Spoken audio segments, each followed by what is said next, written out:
شروع اللہ کے نام سے جو بڑا مہربان نہایت رحم والا ہے۔ اے آل یعقوب، میرے وہ احسان یاد کرو جو میں نے تم پر کیے تھے، اور اس اقرار کو پورا کرو جو تم نے مجھ سے کیا تھا۔ میں اس اقرار کو پورا کروں گا جو میں نے تم سے کیا تھا، اور مجھے سے ڈرتے رہو۔ اور جو کتاب میں نے اپنے رسول محمد صلی اللہ علیہ وآلہ وسلم پر نازل کی ہے، جو تمہاری کتاب تورات کو سچا کہتی ہے، اس پر ایمان لاؤ اور اس سے منکر اول نہ بنو، اور میری آیتوں میں تحریف کر کے ان کے بدلے تھوڑی سی قیمت یعنی دنیاوی منفعت نہ حاصل کرو، اور مجھے سے خوف رکھو، اور حق کو باطل کے ساتھ نہ ملاؤ، اور سچی بات کو جان بوجھ کر نہ چھپاؤ، اور نماز پڑھا کرو اور زکوٰۃ دیا کرو، اور خدا کے آگے جھکنے والوں کے ساتھ جھکا کرو۔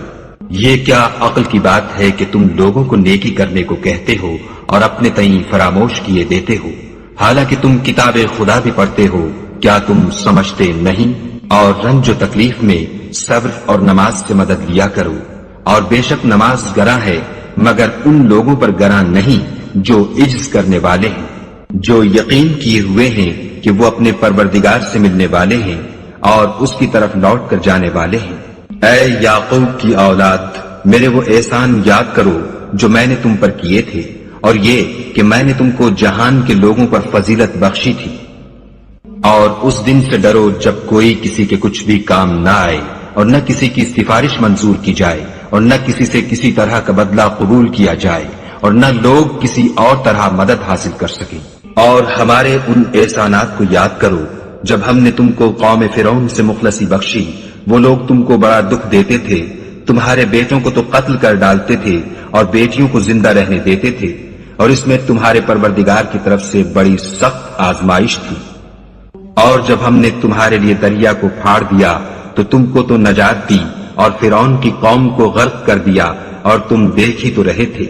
اور جب ہم نے موسیٰ سے 40 رات کا وعدہ کیا تو تم نے ان کے پیچھے بچڑے کو معبود مقرر کر لیا، اور تم ظلم کر رہے تھے۔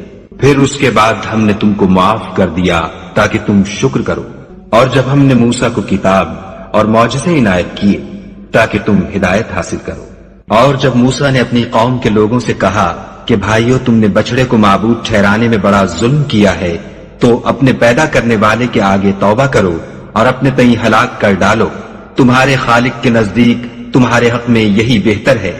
پھر اس نے تمہارا قصور معاف کر دیا، وہ بے شک معاف کرنے والا اور صاحب رحم ہے۔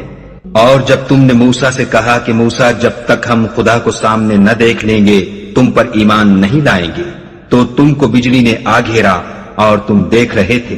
پھر موت آ جانے کے بعد ہم نے تم کو از سر نو زندہ کر دیا تاکہ احسان مانو، اور بادل کا تم پر سایہ کیے رکھا، اور تمہارے لیے من و سلوہ اتارتے رہے کہ جو پاکیزہ چیزیں ہم نے تم کو عطا فرمائی ہیں ان کو کھاؤ پیو، مگر تمہارے بزرگوں نے ان نعمتوں کی کچھ قدر نہ جانی، اور وہ ہمارا کچھ نہیں بگاڑتے تھے بلکہ اپنا ہی نقصان کرتے تھے۔